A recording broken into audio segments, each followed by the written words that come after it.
Berapa tadi? 450.000 satu bulan. Dan ini baru keluar suratnya sejak tanggal 1 Maret 2026. Sementara aku bekerja dari September 2024. Artinya, dari September 2024 sampai Maret 2026, aku tidak mendapatkan apapun. Aku tidak dibayar.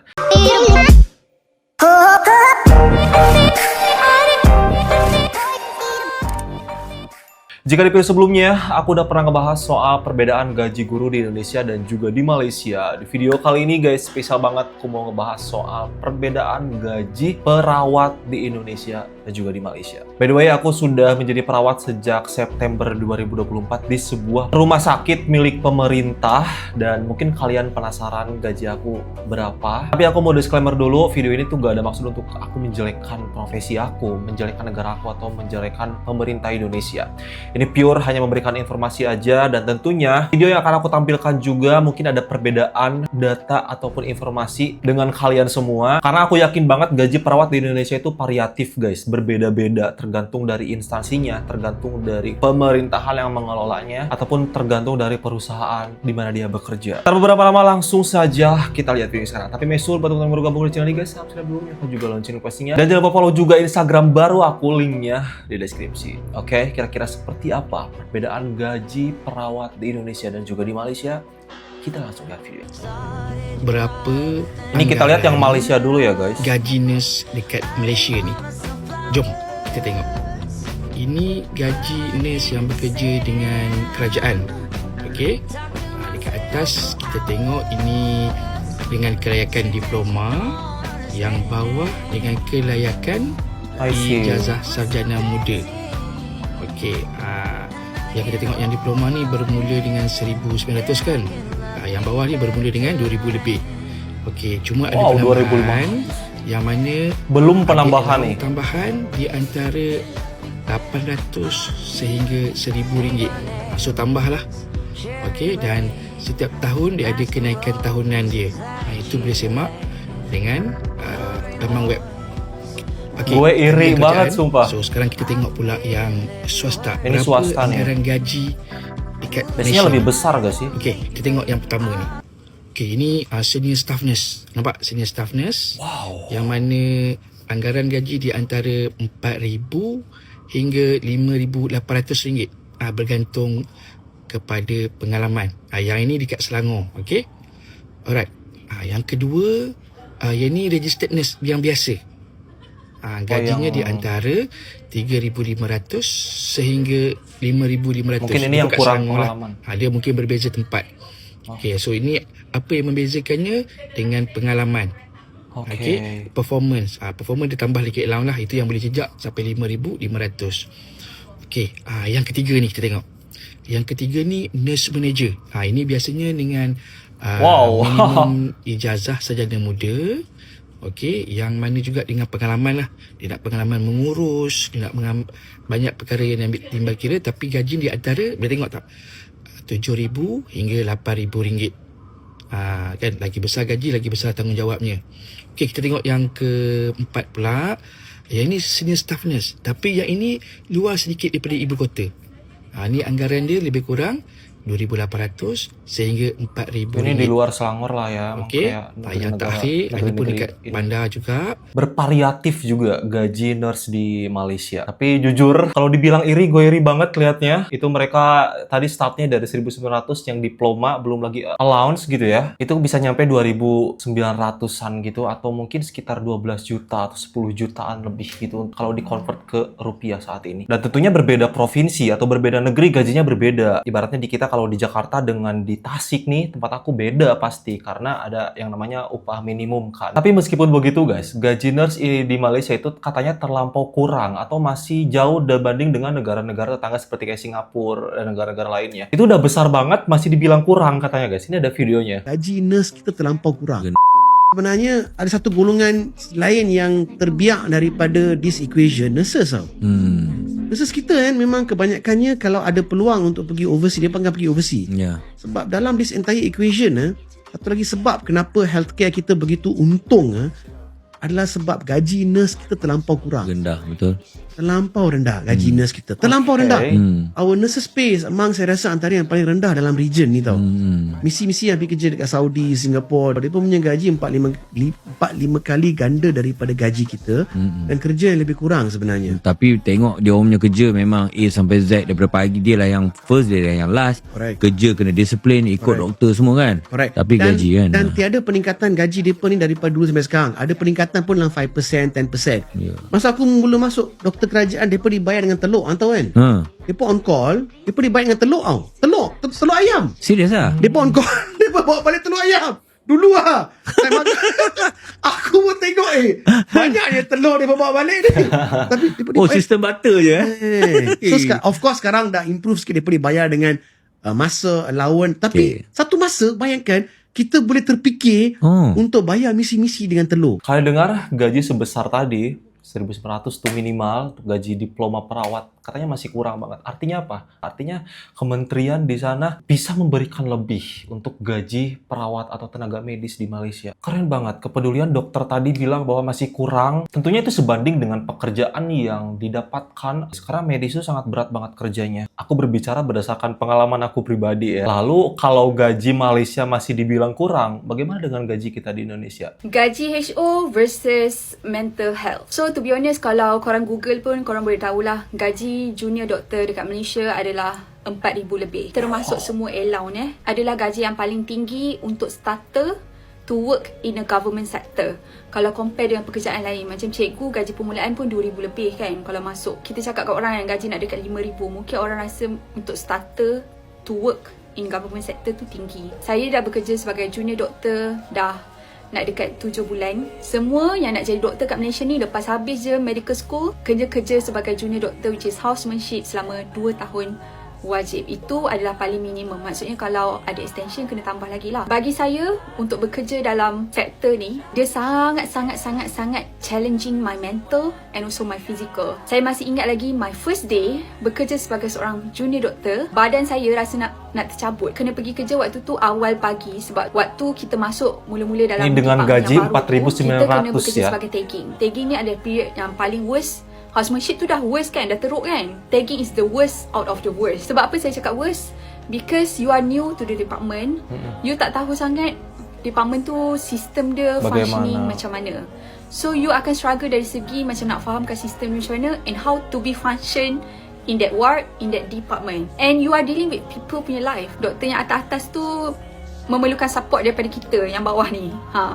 Sebab apa? Kalau pakar bagi plan nak buat radiology scan dekat patient tu, junior doktor yang akan isi borang, pergi hantar dekat radiologi, kena request, kena call, nak request. Ataupun kalau pakar minta darah, kita yang akan ambil darah patient. Faham tak? So, jangan rasa you guys are not significant. Bekerja dalam bidang ni sangat mencabar. Because of what? Saya pernah on call dalam medical department. Medical adalah department yang paling ramai patient lah. Sebab patient yang tua-tua masuk kan. Saya pernah on call 3 patient, nurse call saya pada ward yang berbeza, ada patient nak kena CPR. Just imagine. You need to be very fast to work on that night untuk ambil darah patient. Yang saya pernah ambil satu malam 60 patient punya darah. Tapi at the same time, you kena attend juga emergency punya cases kalau CPR. And you need to CPR kalau patient tu nak memang family dia setuju untuk CPR. You need to CPR at least 30 minutes. Yes, capek malam banget. Tu kalau you seorang, you memang penat. I pernah on call, I CPR 2 patient. So bayangkan, 2 patient tu 30 minit darab 2 kan. So 1 jam you CPR. CPR tu macam kita korang kena harus like pas, very strong harus kuat to makes the heart contract. Betul. Tak?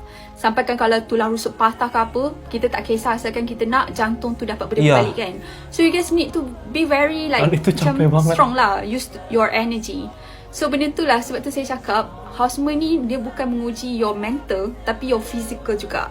Okay, and saya faham juga ada setengah pakar yang sangat strict dengan houseman. Macam ada kalanya macam nak menegur marah kan, kita naik suara senioritas sebab lah gitu. kita deal dengan nyawa orang. I pernah kerja masuk tagging daripada 5 pagi sampailah 10 malam. Yang itu pun sangat-sangat penat. Balik je, you mandi, you terus baring, tidur tak ingat dunia dah. And kaki cramping sebab macam bila you terlalu banyak bekerja, masa you akan jadi penat tau. I feel you. Aku sangat paham banget perasaan kakak ini. Capek banget. Aku juga sampai kayak, wah gue sampai sakit, sampai mental gue kena. Kemarin gue ngilang.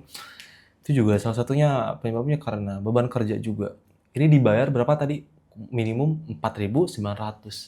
Dia masih punya perasaan kayak, ini capek banget gitu.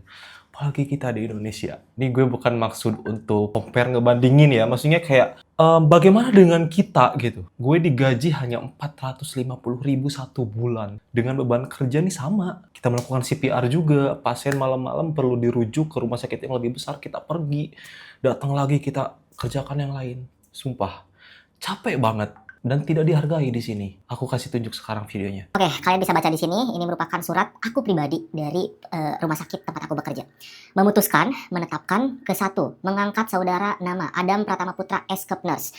Tempat tanggal lahir, pendidikan S1 Profesi Nurse, jabatan perawat. Sebagai perawat Badan Layanan Umum Daerah pada RSUD mulai tanggal 1 Maret 2026 sampai 28 Maret 2026. Kedua, pegawai BLUD sebagaimana dimaksud dalam diktum. Ke-1, melaksanakan tugas sesuai dengan ketentuan dan peraturan yang berlaku dan diberikan penghasilan setiap bulan sebesar Rp450.000 setiap bulan. Ketiga, segala biaya yang timbul akibat penetapan keputusan ini dibebankan pada anggota BLUD RSUD. Surat keputusan ini berlaku sejak tanggal 1 Maret apabila di kemudian hari terdapat kekeliruan akan dilakukan perbaikan sebagaimana mestinya. Ditetapkan 13 Februari 2026. Berapa tadi? 450.000 satu bulan. Dan ini baru keluar suratnya sejak tanggal 1 Maret 2026. Sementara aku bekerja dari September 2024. Artinya dari September 2024 sampai Maret 2026 aku tidak mendapatkan apapun. Aku tidak dibayar. Dan aku bukan diploma. Kalian bisa baca di sini. S1 Profesi Nurse. Artinya apa? Aku sarjana, selepas sarjana, aku lanjut lagi 1 tahun untuk mendapatkan gelar Profesi Nurse. Jadi aku di atas degree ya, di atas degree. Ini diploma, ini degree, ini aku. Nah gitu.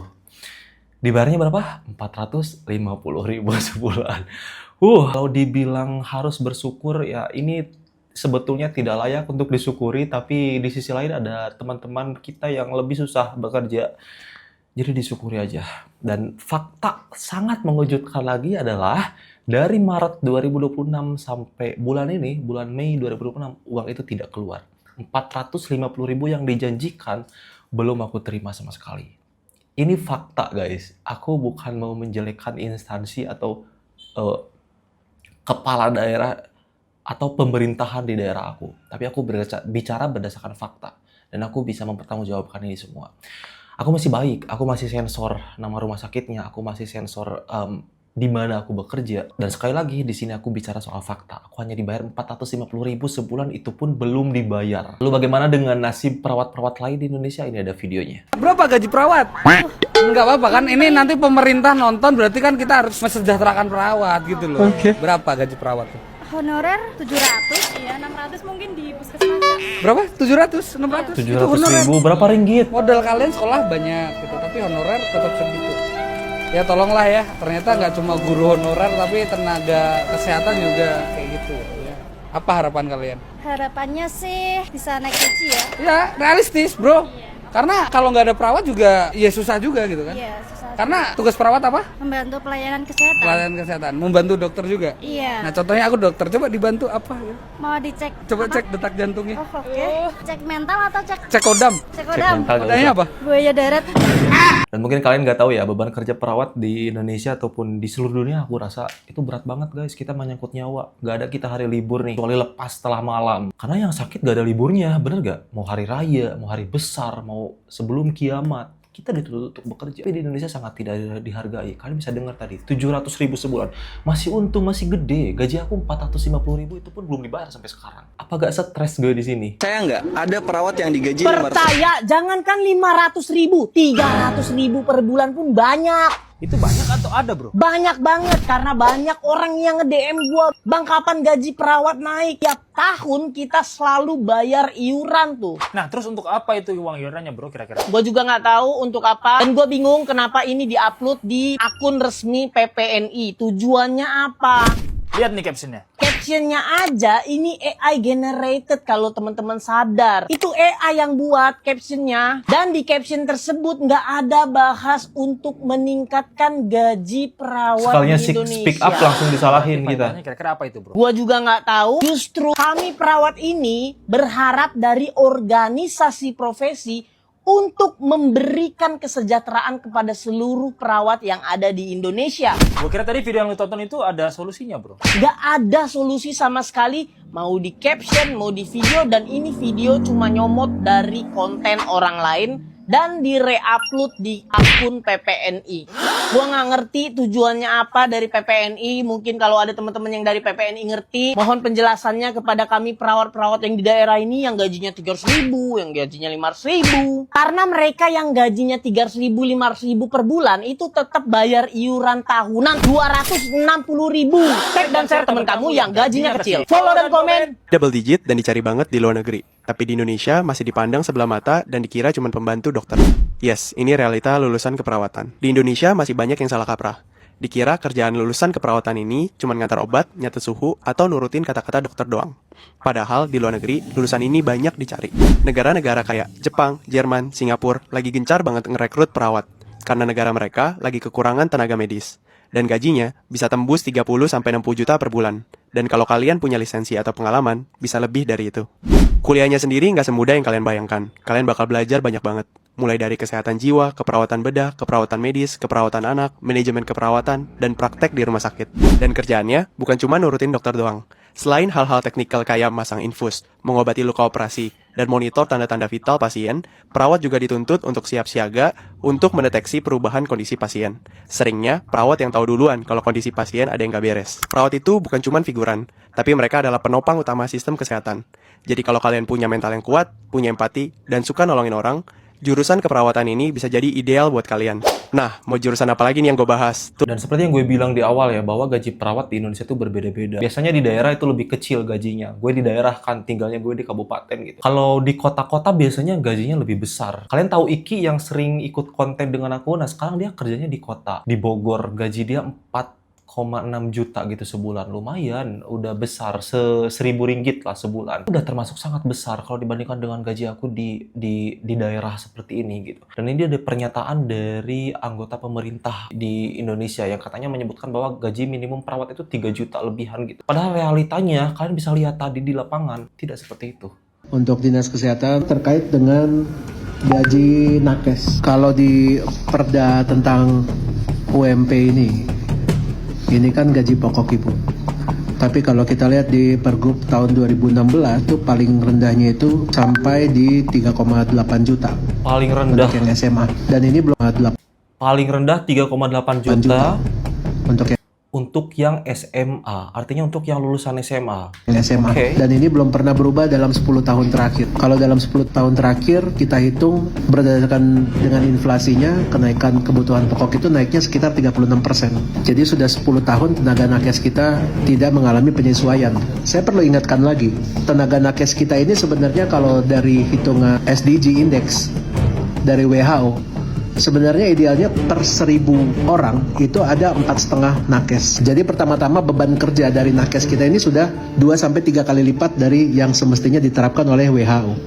Dan saya juga harus ingatkan bahwa di DKI Jakarta juga beban kerjanya juga tinggi. Dan DKI juga kita tidak bisa hanya menghitung 11 juta densitas penduduk. Karena banyak juga kan yang lain menggunakan KIS juga, warga-warga dari luar DKI. Mungkin estimasinya sekitar 13-14 juta warga yang harus dilayani oleh nakes-nakes kita. Sudah harus dialokasikan dari sekarang untuk penyesuaian gaji pokok dari tenaga kesehatan di DKI Jakarta. Disebutkan tadi bahwa 3,8 juta gaji minimum untuk lulusan SMA. Jauh, faktanya sangat jauh sekali. Di lapangan sangat jauh sekali. Aku yakin banget banyak sekali gaji perawat bukan lulusan SMA nih, sarjana, profesi nurse seperti aku yang 5 tahun kuliahnya cuma digaji 450.000, itu pun belum dibayar.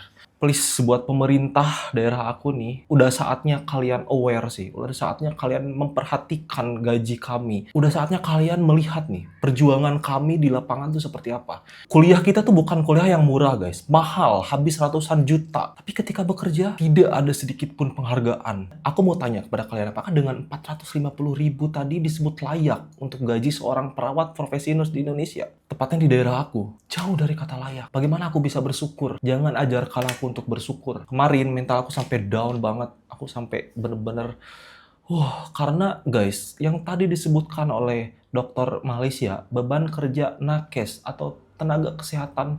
Sering kali aku berusaha menolong orang, padahal diri sendiri juga ini mentalnya sedang kacau banget. Akhirnya aku burn out, aku sampai ke tahap depression dan lain sebagainya. Karena aku udah gak bisa nahan lagi gitu. Diri aku udah sampai ke batas kapasitasnya. Jadi please banget, semoga ada solusi dari ini semua, terutama untuk tenaga medis nih, tenaga kesehatan di Indonesia. Coba kalian bayangkan bagaimana nasib suatu negara jika tidak ada tenaga kesehatan. Hancur. Aku yakin, sebetulnya kita tidak menuntut banyak, kita hanya menuntut hak kita atas pekerjaan yang telah kita lakukan. Dengan begitu banyaknya pengorbanan yang kita lakukan, masihkah dianggap sebelah mata? Coba, anggaran untuk kesehatan lebih diperbesar lagi. Nakesnya diperhatikan, kesejahteraan tenaga medisnya diperhatikan. Kita tuh banyak tuntutan. Salah dikit aja kita bisa viral, kita bisa dihujat seluruh Indonesia. Tapi hak kita gak ada. Aku harap dengan adanya video ini bisa menjadi bahan evaluasi untuk pemerintah Indonesia, terutama untuk Kementerian Kesehatan, supaya bisa lebih memperhatikan nasib kesejahteraan para tenaga medis di Indonesia.